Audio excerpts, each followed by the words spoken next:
ప్రార్థన చేసుకుందాం. కృపా కనికరం సమాధానం గల మా పరలోక తండ్రి, మరోసారి మీ ఘనమైన నామానికి వందనాలు స్తోత్రాలు చేయించుకుని గత రాత్రి కాలం అంతా మంచి నిద్ర, మంచి విశ్రాంతి చేయమని స్తోత్రాలు. ఉదయకాలంలో యూట్యూబ్ చేస్తుండగా, నీ వాక్య పరిచయం చేస్తుండగా అనేకులు విని మేలు పొందడం సహాయం దయచేయి. సమస్తం చేతికి అప్పగించుకోవచ్చు. యేసుక్రీస్తు పరిశుద్ధ నామమున స్తుతించి ప్రార్థించి వేడుకుంటున్నాం తండ్రి, ఆమేన్. ఆశ్చర్యకరుణ నీవే, యెహోవా నీవే ధన్యుడవు. ఆశ్చర్యకరుణ నీవే, యెహోవా నీవే ధన్యుడవు. యెహోవా నీవే ధన్యుడవు. పరిశుద్ధ గ్రంథములో దేవుని వాక్యం ఈ విధంగా రాయబడి ఉన్నది. యెషయా గ్రంథం 9వ అధ్యాయం 6వ వచనంలో ఏమని రాయబడిందంటే, ఏలనగా మనకు శిశువు పుట్టెను, మన కుమారుడు అనుగ్రహింపబడెను, ఆయన భుజముల మీద రాజ్యభారం ఉండును. ఆ ఆశ్చర్యకరుడు, ఆలోచనకర్త, బలవంతుడైన దేవుడు, నిత్యుడకు తండ్రి, సమాధాన అధిపతి అని అతనికి పేరు పెట్టబడెను. కాబట్టి సహోదరు ఇక్కడ యేసుక్రీస్తు ప్రభు వారికి అనేక పేర్లు ఉంటున్నాయి. ఆశ్చర్యకరుడు అని దేవుని వాక్యం ఉన్నాయి. ఆలోచనకర్త, బలవంతుడైన దేవుడు, నిత్యుడకు తండ్రి, సమాధానకర్త, అధిపతియగు అను అతనికి పేరు పెట్టబడింది అని దేవుని వాక్యం. కాబట్టి సహోదర మరి ఆయన ఆశ్చర్యకరుడు ఏం ఆశ్చర్యం చేసినాడు? యేసుక్రీస్తు ప్రభువారు నీ కొరకు నా కొరకు ఏమి ఆశ్చర్యకరము చేసినాడు అనేది మన దేవుని వాక్యంలో నుండి చూసినట్టయితే 1 పేతురు 2వ అధ్యాయం 9వ వచనంలో, ఒకప్పుడు మనము చీకటిలో ఉన్నాం, ఆయన ఆశ్చర్యకరమైన తన వెలుగులోనికి మిమ్మల్ని పిలిచిన వారి గుణాతిశయములను ప్రచురము చేయు నిమిత్తము ఏర్పరచబడిన వంశములు, రాజులైన యాజక సమూహములు, దేవుని సొత్తైన ప్రజలై ఉన్నారు అని దేవుని వాక్యం రాయబడింది. కాబట్టి సహోదర ఒకప్పుడు మనము చీకటిలో ఉన్నాం. అంత మాత్రం కాక ఎఫెసీయులకు రాసిన పత్రిక 5వ అధ్యాయం 8వ వచనంలో రాయబడింది, పూర్వము మనము చీకటి ఉంటుంది, అయితే ఇప్పుడైతే మనము యేసుక్రీస్తు ప్రభునందు వెలుగై ఉన్నాము అని దేవుని వాక్యంలో రాయబడింది.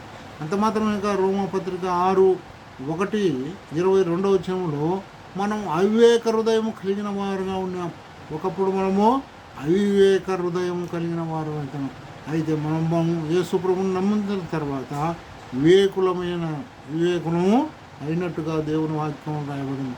అంత మాత్రం కాదు, యేసుక్రీస్తు ప్రభువారు 1 పేతురు 2వ అధ్యాయం 9వ వచనం ప్రకారము ఆయన గుణాతిశయములను ప్రచురము చేయు నిమిత్తమై నిన్ను నన్ను దేవుడు ఏర్పరచుకున్నాడు. ఆయన గుణాతిశయాలు ఏంటి అని, ఆయనలో ఉండే గుణాలు అని మనం గమనించినట్లయితే దేవుని వాక్యంలో రాయబడింది.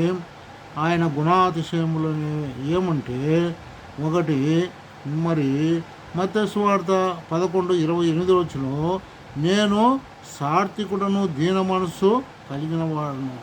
మత్తయి సువార్త 11:29 వచనంలో, నేను సాత్వికుడను దీన మనస్సు కలిగిన వాడును. కాబట్టి సహోదర అంత మాత్రం కాక మనము మరి దేవుని వాక్యములో యోహాను సువార్త 15:19 వచనములో మనము లోకములో నుండి ఏర్పరచుకున్నాడు. దేవుడు నిన్ను నన్ను లోకములో నుండి ఏర్పరచుకున్నాడు. అంత మాత్రం కాదు, 1 యోహాను 1 కొరింథీయులకు రాసిన పత్రిక 1:27లో, లోకంలో నుండి తృణీకరింపబడిన వారం, నీచులైన వారం, ఎన్నిక లేని వారం, అటువంటి నిన్ను నన్ను దేవుడు ఏర్పరచుకున్నాడు. అందును బట్టి దేవునికి ఈ ఉదయకాలంలో కృతజ్ఞతాస్తులు చెల్లించగలుగుతాం. అంత మాత్రమే కాదు, ఇంకా ప్రకటన గ్రంథం 1:6 వచనములో, రాజులైన యాజక సమూహమును అనగా తన రాజ్యానికి వారసులుగా నిన్ను నన్ను అనగా ఆయన రక్తం చేత నిన్ను నన్ను విమోచించి కడగబడి తర్వాత ఒక రాజ్యంగాను యాజకులుగాను నిన్ను నన్ను చేసుకున్నారు. అందును బట్టి ఈ ఉదయకాల సమయంలో దేవుని స్తుతించేవారుగా ఉన్నారు. తర్వాత రెండవదిగా మనం చూసినట్టయితే 1 పేతురు 2:9లో, యాజకులుగా నిన్ను నన్ను చేసినాడు. యాజకులుగా అనగా దేవుని మందసము దగ్గర యాజకులు యాజకులు ఏం చేస్తున్నారు? వచ్చిన బలులను, వచ్చిన అర్పణలను మరి యాజకులే సమర్పించేవారుగా ఉంటున్నారు. కాబట్టి సహోదర ఒకప్పుడైతే యాజకులగే అర్పించున్నారు. ఇప్పుడు నీవు నేను, ఆయన రక్తంతో కడవబడిన నీవు నేను ప్రతి ఒక్కరము యాజకులుగా తీర్చబడి ఉంటున్నాం.